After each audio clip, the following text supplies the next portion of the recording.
I've talked about my initial observations that the polling stations are too close. There should have been a lot of spacing on the polling stations. You understand? Hygienically, environmentally, when they're clustered like this, it's difficult. You don't breathe fresh air. And this field is too large. It's too wide. You understand? The next one, we're talking about the late start. On average, there's lateness of over 2 hours. This is not good. Even when you are compensating for time loss, you must make sure that there is adequate protection of the voters and of the staff, because you are moving into the night. You must have adequate lighting. What if it rains? I mean, the way I see the polling stations prepared, if it rains here, you disrupt the whole process. There will be no voting. And this again is a food for thought why we hold these elections during the rainy season. It's a food for thought. The next area I want to talk about, probably it is not for here, it is mainly for Southeast. We still have problems accessing our agents, our candidates, our supporters accessing polling stations and polling centers in Pujaun and Moyamba. It is not right. It is not right. And if these people do not access, these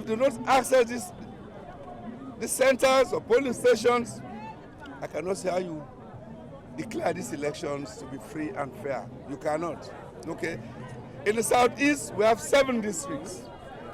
I think we have mentioned this to all election observers, international observers, that they must pay due attention.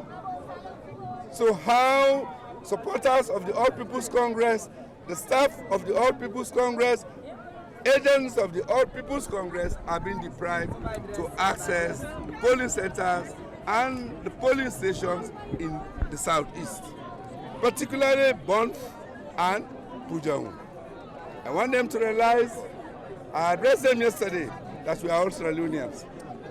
Let them vote for Sierra Leone. Vote for Sierra Leone. Let your conscience vote for Sierra Leone.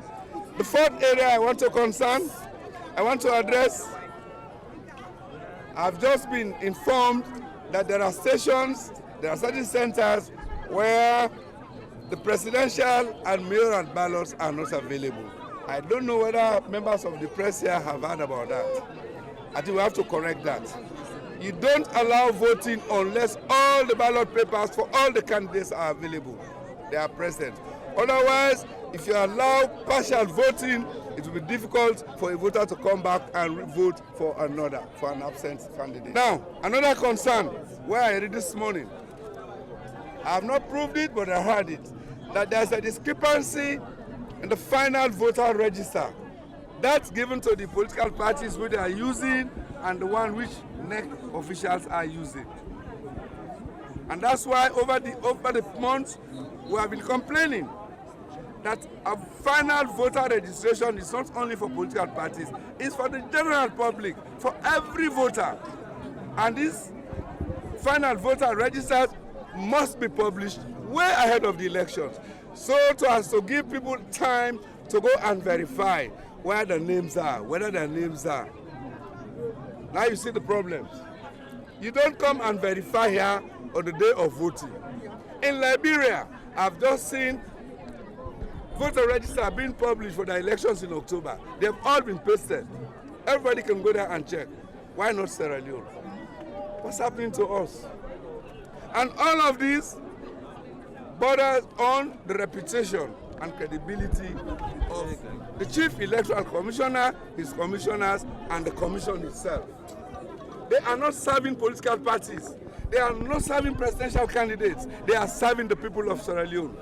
The people of Sierra Leone is paying for their salaries for everything they do.